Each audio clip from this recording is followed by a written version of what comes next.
wise man has the power to reason away. Right? So it's this combination of head and heart. As long as our heart, the wisdom of the heart, gets the opportunity to express through the knowledge, through the intellect. So we can read books. I know you've got book studies here on Wednesdays, I think, and other times. Like reading books is really wonderful. It's important to keep learning, but it's how we assimilate that which we have learned and how we incorporate it into the fabric of our being, into ourselves, so that as we move through the planet, you know, we have pores on our skin, and I like to think that that's where the light gets out. As we walk, we can be these transformers of consciousness by the way we behave, by the way we live, by the smile we share. Is it a soul smile, or is it just a fake smile? And a fake smile is better than no smile at all, I'll give you that. I'll take a fake smile. But sometimes that is the wisdom of I just need to smile and not say what I'm thinking. That's the first step. The next couple steps is you won't even have thoughts like that anymore. You'll have compassion for other. So it's a word to the wise, a word to the wise. It's that kernel, that thing we plant deep into our essence and allow it to spring forth as light. So there's a gentleman named Brother Curtis Almquist, and he said, to cultivate wisdom, you need not read another book, nor watch another TED Talk, which I love, nor earn another academic degree, nor visit another monastery, nor travel to the ends of the earth. Be where you are, which is where God is with you. Be where you are, which is where God is with you, and say yes to life on the terms that God is giving you. Just live your life now and pay attention to your life. It's this deep attention. So contemplation, you know what, we do meditations on Monday nights from 8 to 9. And I've created a different type of meditation. We've been doing peace meditations on Monday nights now from 8 to 9. And just transforming ourselves, not to try to transform other, but so that just when somebody comes into contact with me, they'll catch a whiff of divine joy. I'm transforming myself. Change the world, change yourself. I used to have that on a bumper sticker, and Rumi says things like this too. Lest a man be born again, he cannot gain access to the kingdom of heaven. Let that consciousness be born in you right now. And the heaven is the earth. Rumi said, this is heaven come down to earth. It doesn't get any better than this. You know, so here we are, walking beams of wisdom. How many of you feel you're wise? You're all wise. Okay, you won. Okay, that's it. Very, very good. There's a really beautiful song, Seek ye first the kingdom of God and its righteousness, and these things shall be added unto you. Alleluia, alleluia. I love that one. And Paramahansa Yogananda, a mystic and guru, teacher of meditation, would say, men of the world and women of the world seek after the gifts of the world for happiness and joy. But the wise men and women of the world seek the giver of all gifts. He says, love the father behind the father, mother behind the mother, friend behind the friend, the giver of all gifts behind all gifts. And watch how life transforms. So every interaction we have, this is the wise, the one who can look at what's happening and from whom some of these things are coming toward themselves, and recognize somehow this is for me. Here I am.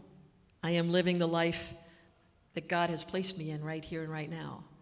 Why am I here? Why is this occurring in my presence? What is mine to do? And sometimes it's to get out of there. Do you ever have a feeling like that? Do you ever just tap in to your inner knowing? I remember I used to enjoy going to Steelers football games with a friend. Tens of thousands of people, and it can get a little chaotic at a football game and a little rowdy, and, you know, it's an interesting exercise, and you're just watching a game, but some people really think they're on the field and that they can affect I see a whole row of people like, okay, everybody think left when the kicker is going to kick. And they're just seeing it. And if it goes off to the left, they manifested it. They did it. Maybe they did. I mean, I've gotten caught up in that every once in a while, too. It's like, yes, we did it. Or, see a touchdown, and they throw a touchdown, and it's because we did it, But the thing of it is other times it's not so fun. You might go to get a soft pretzel or something, and there's an altercation. I remember going with a friend of mine, and there were two people fighting. And a whole bunch of people rushed toward it to see what was happening. And my friend grabbed my arm and we ran the other way because there was nothing I was going to do in the middle of that. So pay attention to what your impulse is. A lot of people were going that way, and most people were just going that way because they didn't even know why. But the wise have possession of their consciousness at all times. And without possession of your consciousness, it's very difficult to navigate your organism safely through the time-space continuum. Have you ever noticed that? A little absent-minded thing.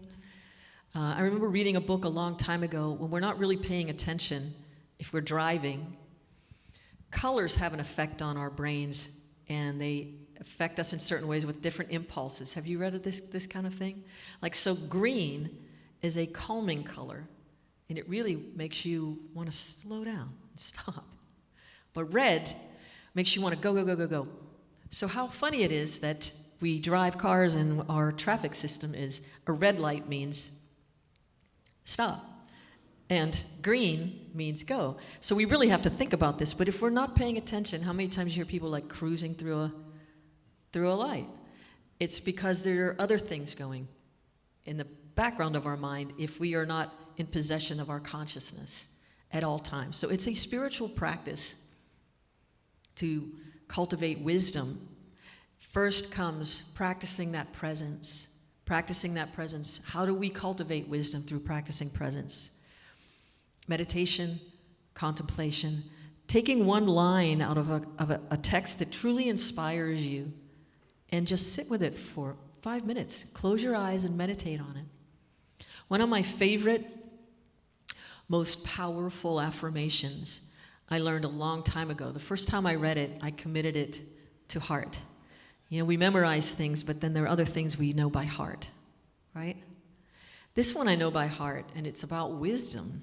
And it rang through me in a way my consciousness was ready to hear it, and it's through my whole body. And this is it. I was coming out of meditation, and it's, "Thou art wisdom, and thou dost know the cause and end of all things. I am thy child, and I want to know life's true mysteries, life's true joyous duties. The wisdom in me shall show all that thou dost know, that thou dost know." I said it over and over and over again. Life's true mysteries, life's true joyous duties. There's the distinction of that word, and it's like believing in truths that are true in a world of alternate facts and all of these kinds of things. How do we get to the truth of true? Contemplation, meditation. Sit with something for a minute. Take it in. Try it on. And the inner wisdom will let you know, yeah, you know what? I don't think so. All these people can't be. This is off. This is not a true joyous duty. But this one might be, And contemplate that for yourself. It's different for all of us. There's no one way of being, living, moving. I mean, look around the room. We are all different people. So one of the things that wise people do, another character trait of wise people, is they listen to people who don't agree with their particular philosophy on a thing. Why? Well, if we go back to we're all expressions of the infinite. There might be a really good reason why somebody has this point of view. From where they stand, their life experience brings this into play. I like to think of team sports. Everybody can't be the shortstop, right? You got to have somebody to throw the ball to, or else what are you going to do? So we need each other, and we need to know a little bit more about each other before we start. offering our wisdom truth and getting everyone in divine alignment is when everybody agrees with me. How's that sound? Wouldn't that be nice? Not really. We see what we see. We think it's nice, but we watch people try to act this out in the world right now. How nice is it? If you're in Ukraine right now, that divine alignment definition doesn't work so well. And it's not working well for us either, because I would bet most people in this room can feel a certain level of discomfort watching this roll out. But it is, thou art wisdom, and thou dost know the cause and end of all things. I'm thy child, and I want to know. So it's not just asking, and you shall receive. You'll receive to the degree with which you've cultivated your consciousness, enriched the soil of your knowing, tended to the garden of your being to grow. Here's the truth. This is what's happening. And to be able to accept with equanimity all things. You know, we live in the world of duality, but it doesn't mean we have to participate like a ping pong ball back and forth, back and forth. It is in finding that line of balance and complete faith and trust in the infinite, the cosmic intelligence that knows the beginning and end, the cause and end of all things. I am thy child, and I want to know life's true mysteries. What is really a mystery? Life's true joyous duties. The true joyous duties enhance our life and our way of being and our sphere of influence in a way that getting elected to some political office couldn't. You can affect an entire grocery store just by walking down the aisle, smiling at everyone genuinely from your heart. That's pretty intense and beautiful. It's simple. It's a gift to be simple.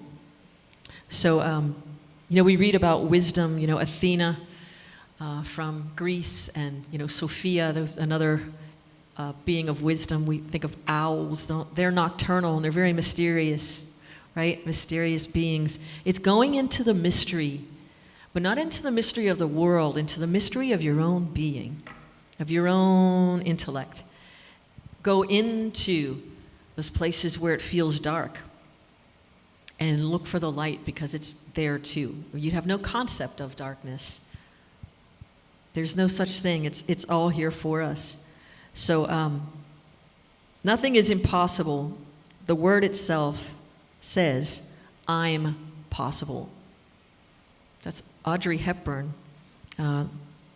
Nothing is impossible. So if you feel like you've given up on wisdom or being wise, or it's too late, or I should have started earlier, or just remember always this little pearl of wisdom is that the infinite is in every instant, and in any instant you can experience infinity. It's where we follow that place of balance and wisdom. So why wisdom? What's the point? What's the payoff for seeking wisdom? In life, in any faith tradition, they teach the same thing in different ways, and the ultimate experience of life is the cessation of suffering and the experience of joy. The end of suffering and the experience of joy. So there are plenty of reasons we need wisdom, and the first reason is happiness and fulfillment. If one time you bang your hand on a wall and you hurt your knuckles, would you do it again? Maybe, but most wise people wouldn't do it twice. They might only do it once. So the reason for the happiness and fulfillment and wisdom is when you make wise decisions, you keep your immediate needs in mind, but you also hold long-term perspectives. And this is the key to making choices that bring you joy. So what little steps do I do today? Like Jim is a fantastic piano player. Every day he practiced a little bit and then probably a lot. There's a great, I think I mentioned this once before, one of my favorite cellists of all time, Pablo Casals. He used to practice playing cello 4 hours a day. And one day someone approached him and he said, "You're the best cellist in the world. Why do you practice 4 hours a day?" And he said, "Because I believe I'm making progress." So wisdom, getting on the path of wisdom, you'll be led to things that you can go deep into, but the path keeps going. It keeps growing you, growing your edge, growing your edge. You can't get to the end of it. That's when you know you're on the path of wisdom. When you keep showing you something about yourself, when you hit a place where it's very uncomfortable, you know you're on your growing edge. Keep going. Keep going. So balancing your needs with the boundaries of others is also wisdom. So here's a little quiz. This is like 17 characteristics of wise people. You want to write them down? Maybe we can make a little game of it. You could just drop them into a hat and pull one out every day and practice it. One is they learn from their mistakes and experiences. So just like do an internal assessment. Did you learn from some of your mistakes and experiences? Not to repeat them again. Sometimes a couple times. I know, yeah, a couple times. All right. They're open-minded. They don't assume they're always right. Wise people don't assume they're always right. Wise people don't have a strong ego. And because they don't have a strong ego, they have a thick skin. You have a thick skin or you have thin skin? Everybody's very quiet. Wise people don't talk. That's not true. Wise people are observant and always learning. By three methods, we may learn wisdom, somebody else says. First, by reflection, which is the noblest, by reflection, contemplation, meditation. Second, by imitation, which is the easiest. And third, by experience, which is the bitterest. Confucius said that. You know, if you can watch something happen to somebody jumps off a cliff or something like that, falls to their death, do you line up and do the same thing? No, because you're sitting here, obviously you've not done that. But they're observant. They notice every little thing. Wise people just take it all in and watch and learn. They have the ability to reflect and think. They are accepting of change. That's a big one. Thou art wisdom, and thou dost know the cause and end of all things. I want to know. So the first thing is to accept change and recognize, again, like the little boy, know where you are and know where you feel closest to God and go to that place if that's what you want to do. Make sure you do it, but it's everywhere, so you can find it anywhere. They're not too concerned with material possessions, the wise. They're cool, calm, and collected. Anyone ever said that about you? They give fantastic advice to others. Yeah, well, if I were you, I'd have just... Did you ever hear somebody give that kind of advice? Yeah. They're introspective. How many times have you been speaking with somebody who's wise and you just see them pause before they open their mouth and say the next thing? You know, unless you're a stand-up comic or something like that, or you're doing an improv, quick wit is really good. Quick wisdom might even be better sometimes, right? Just stop and think about it for a minute. They notice things most others don't bother about. Wise people are not fond of small talk. Are you fond of small talk? And do you know what I mean? Yeah? Small talk? Small talk would be, there's a saying that small talk is when you just sit around talking about other people. And great thinkers, wise people, talk about brilliant ideas. So pay attention to the quality of the conversations you have, and you're allowed to be a change agent there. You're allowed to interject some wisdom into a conversation. If you find out a conversation has devolved into just telling stories about people, let's talk about ideas of how to help enhance the lives of people. That's a whole different approach. They're compassionate, and they don't judge. And the last one on this list anyway is they're humble. They're humble. So in practicing wisdom, enhancing joy, tilling the consciousness, allowing your heart's wisdom, maybe you could even just get the mental image of if you find yourself engaged in some back and forth with someone, you can even just get the mental image of putting your head to the floor and leading with the heart. You know, I practice Ashtanga yoga, and one of the things I loved about The methodology of Ashtanga yoga is, and they probably do this in others too, is when you open, you always lead with the heart when you're doing your stretches and you're putting your heart first. What a beautiful way of approaching life. Heart forward. So my wish for all of you wise ones here is take into consideration on a daily basis some phrase or a word that you wish to inhabit more, to grow forth from within you. And make that word a practice, body, mind, spirit. Walk the word, talk the word, be the word, but first contemplate it and see it just trickling through your entire being and show up as the wise one who is loving, compassionate, and caring. And allow yourself to enjoy it, managing yourself and enjoying just being who you are. So I'd like to close with the affirmation. And if you want to say it with me, I'll say it and then you can say it. But do your best to just be ready to accept the idea. However you call to the infinite, just set yourself up right now and inwardly say, please open me to the wisdom of this if it's right for me to have. And it is. Place it where you will, where it will grow in my consciousness the best. Place this affirmation by the sun of my knowing, by the rain of my desire. And here we go, and you can say it. Thou art wisdom, and thou dost know the cause and end of all things. I am thy child, and I want to know life's true mysteries, life's true joyous duties. The wisdom in me shall show all that thou dost know, that thou dost know. Amen. Thank you.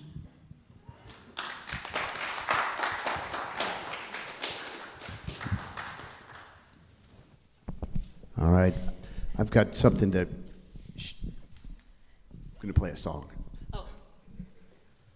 I have a piece of music to share with you that demonstrates many of the things that we're just talking about, including the power of silence and the wisdom of silence. And I'm going to give a little preface.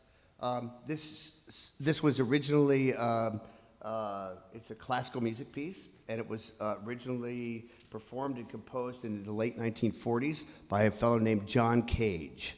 And throughout my lifetime, this song has been the brunt of many jokes, but it is not a joke. It's a piece called 4 minutes, 11 seconds. And the joke is always because there is actually silence for all 4 minutes and 11 seconds. Where's the music? Here's where the music is, and I'm going to show you. You know when you go to a classical music performance, and there's this moment when everybody's applauding, and the person comes out, and they're playing the piano, and they come out, and they take a bow, and everybody's doing, and then they sit down, and they go like this. And you know that any second, brilliant music is going to come out. And it's this moment of anticipation that is drawn out for 4 minutes and 11 seconds. That's where the music is. Now, I'm not going to play all 4 minutes and 11 seconds. I'm just going to play an excerpt. So here's an excerpt from 4 minutes and 11 seconds, and it is an active listening experience.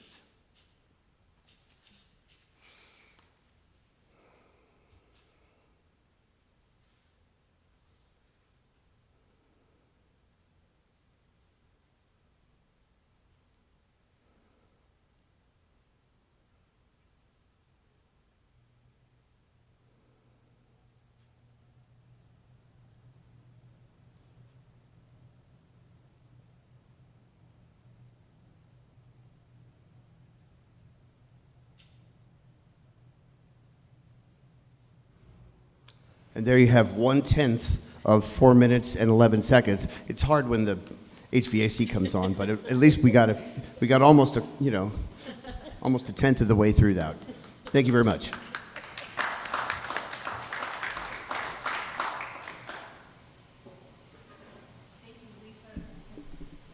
For that inspiring message. And Jim, thank you for the beautiful music. And now is the time in our service when we tithe the gifts of our treasure. We prosper through your act of giving. Our ministry is supported fully by your tithes, gifts, and love offerings. We are so grateful for all of you. We live in an abundant universe. I invite you to affirm our offering blessing together. I will speak it once and ask you to repeat it. Divine love, as me, blesses and multiplies all that I am, all that I have, all that I give, and all that I receive, and I am grateful. Together, divine love, as me, blesses and multiplies all that I am, all that I have, all that I give, and all that I receive, and I am grateful. We give thanks to all of you for being here today. We give thanks to you for making this a wonderful Sunday service celebration, and the wonderful celebration that it is each week when we are together here. We give thanks to Jim, our musical and technical director, and a special thanks again to Lisa for a very inspiring message. We have just a few brief announcements. There is a potluck next door after the service. There's also a new member orientation meeting that I believe starts at 12:30, Darren? 12:30. Next Sunday, our speaker is going to be Shirley Williams. And we will have a special membership meeting on April 3rd at 12:30 p.m. I believe you all have received the email about that. We're going to go over the proposed budget. And then Darren's going to come up and talk to us about some of our learning opportunities that are coming up.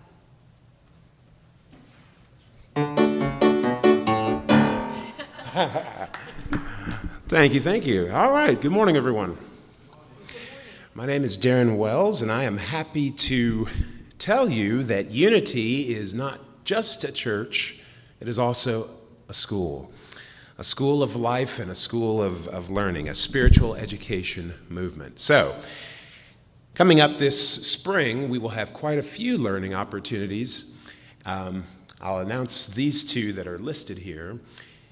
There will be a class coming up in about 5-6 weeks on April 27th called Jesus' Teachings. And Unity, we believe that the master teacher is Jesus the Christ. We celebrate Jesus and his teachings every day, certainly. And we honor those who have come before and after as great teachers as well. This will be a class that will be taught for what we call C or SEE credit.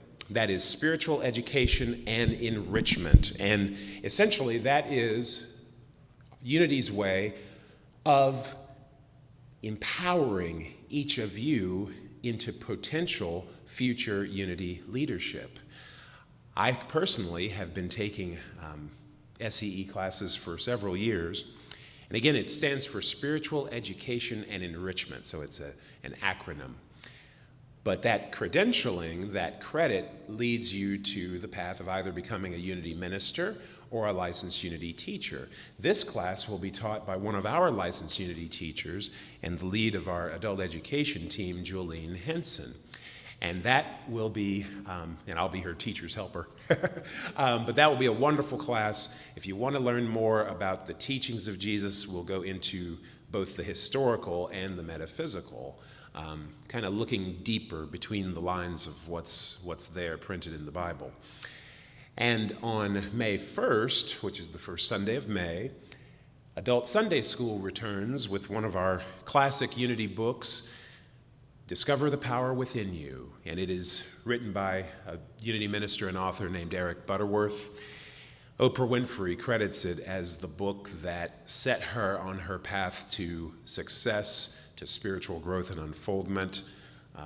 Maya Angelou referred to Reverend Butterworth as her teacher, and she credited this book, which came out about 54 years ago, as being that seed. So it'll be a 12-week series starting May 1st, and I'll be the instructor there.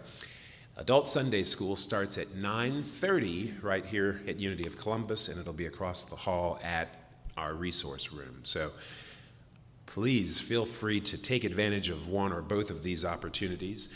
And coming up in the spring, date to be determined, will be the possibility or the opportunity for a home book study in small groups.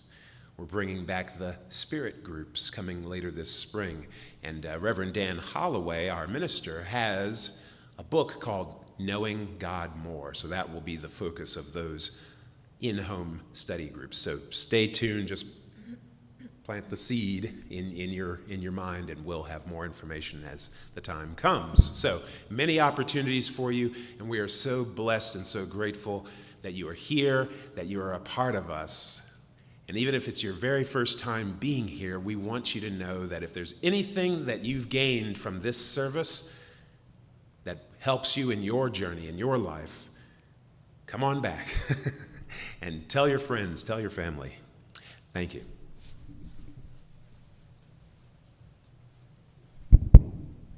Thank you, Darren. Let us stand and affirm our prayer for protection together. The light of God surrounds us. The love of God enfolds us. The power of God protects us. The presence of God watches over us. Wherever we are, God is, and all is well. In closing, let us raise our consciousness, one person, one mind, one heart, and one soul at a time, by turning and facing one another as we sing our closing song, Let There Be Peace on Earth.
And so